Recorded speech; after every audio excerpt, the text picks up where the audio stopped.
ও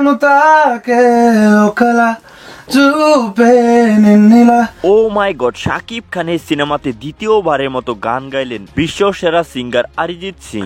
যা জানলে হয়তো আপনাদের মাথাটা ঘুরে যেতে পারে, তাই ভিডিওটি না টেনে সম্পূর্ণ দেখতে থাকুন। সম্প্রতি শাকিব খানের বরবাদ সিনেমার শুটিং চলছে, আর এরই মধ্যে শাকিব খানের বরবাদ সিনেমার গানের জন্য বিশ্ব সেরা সিঙ্গার অরিজিৎ সিংকে পরিচালক মেহেদী হাসান হৃদয় বেছে নিয়েছেন। ইতিমধ্যে বরবাদ সিনেমার গানের জন্য চুক্তিবদ্ধ হয়েছেন অরিজিৎ সিং, কিন্তু গানের নামটি কি তা শোনার আগে শাকিব খানের বরবাদ সিনেমার গানের নামটি হচ্ছে হাম তুম হি হে দার্দে। এই গানটি শুধুমাত্র হিন্দিতে নয়, এই গানটিতে বাংলাতেও কণ্ঠ দিবেন বিশ্বসেরা সিঙ্গার অরিজিৎ সিং। ইতিমধ্যে শাকিব খানের বরবাদ সিনেমার প্রথম গানের রেকর্ড শুরু হয়ে গিয়েছে। আশা করা যাচ্ছে 2-1 মাসের ভিতরে এই শাকিব খানের বরবাদ সিনেমার গানটি রিলিজ দেওয়া হবে। বরবাদ সিনেমার গানের প্রসঙ্গে পরিচালক মেহেদী হাসান হৃদয় জানিয়েছেন, শাকিব খানকে দিয়ে এমন একটি সিনেমা বানাচ্ছি যেটা বাংলাদেশের নাম্বার 1 সিনেমা হবে এবং কি এই সিনেমাটি বিশ্বকে জয় করবে। তো বন্ধুরা, এই ছিল আজকের আপডেট। পরবর্তী আপডেট ভিডিও পেতে আমাদের এই চ্যানেলটিকে অবশ্যই সাবস্ক্রাইব করে আমাদের পাশে থাকবে। ধন্যবাদ। আর ইতিমধ্যে যারা সাবস্ক্রাইব করে রেখেছো তাদের অসংখ্য ধন্যবাদ।